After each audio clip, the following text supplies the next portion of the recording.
Kwa majina naitwa Mosi Onesimo, ni shuhuda wa hii ajali wale hili tukio. Yaani chanzo cha hii ajali ni kulikuwa na mashindano ya pikipiki baina ya huyu aliyopata ajali na mwenzake. Yaani kwanza mimi nilikuwa pale kijiweni. Nilikuwa nimekaa na washikaji.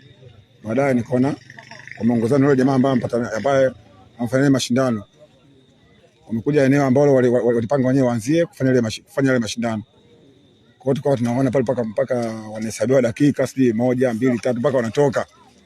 Wanaanza mashindano yao. Kwa hiyo wakati tuko pale tunasubiri mshindi, tusikie mshindi ni nani, atangaze mshindi. Tukaja kuambiwa kwamba kuna ajali imetokea, wale watu ambao wametoka hapa kwenye mashindano, mmoja wapo mpata ajali. Watu tumekusanyika tumekuja kushuhudia ajali ndio kama mlivyoona. Bila shaka ameumia kweli kweli kwa sababu ukiangalia maeneo ya paja kwanza mguu kila wakati unazidi kuvula na unavimba kiasi kwamba unaona kabisa kwamba mguu umekatika kwa uju maeneo ya paja.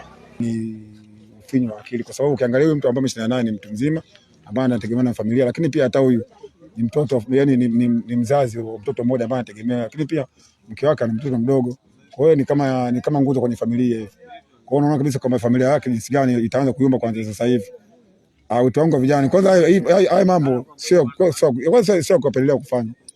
Ni mambo ambayo mimi naweza kusema ni mambo ya kishamba. Kwa mimi kama kijana siwezi kuendelea na vitu kama hivi. Na washauri vijana wenzangu, haya mambo sio ya kuiga. Tuache mambo fanye maeneo ambayo wamezoea huko. Sisi vitu kwanza vipi tunaviona tu mitandaoni. Kwa hiyo siwezi kusupport kwa vijana wengine waendelee. Sababu ya kupatikana kwenye hili tukio hapa, walikuwa kwenye mashindano na kijana mwenzake katika kushindaniana hela ambayo lekeana ni shilingi 5,000 kwa shilingi 4,000. Gharama yake ilikuwa ni shilingi 9,000.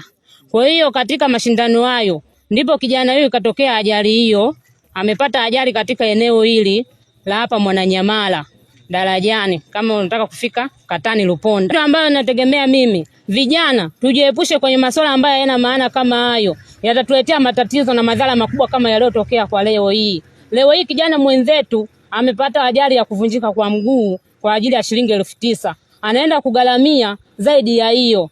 Isitoshe, anaweza akapata tukio madhara sio kama tunaombea, anaweza akakatwa hata mguu. Kwa hiyo tujiepushe kwa ubishani usiokuwa na maana kama huo. Tukikaa vijiweni, tujirekebishe kwa kuongea lugha nzuri na kuendelea maendelezo mazuri, sio maendelezo ya ubishani kama yaliyotokea madhara ya leo.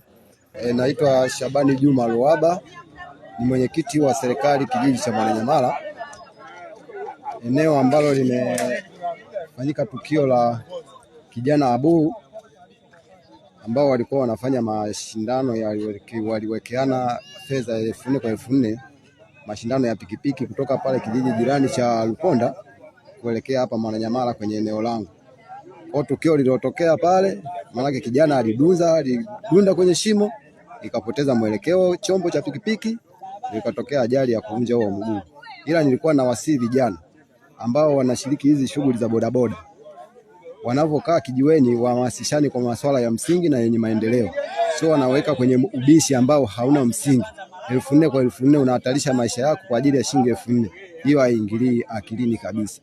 Kwa hiyo nilikuwa nasisitiza vijana ambao wanafanya shughuli za bodaboda wafanye kazi za bodaboda kwa ajili ya kujipatia kipato, sio kwa ajili ya mashindano ambayo hata ukiangalia hayako kwenye misingi yenyewe ya kisheria.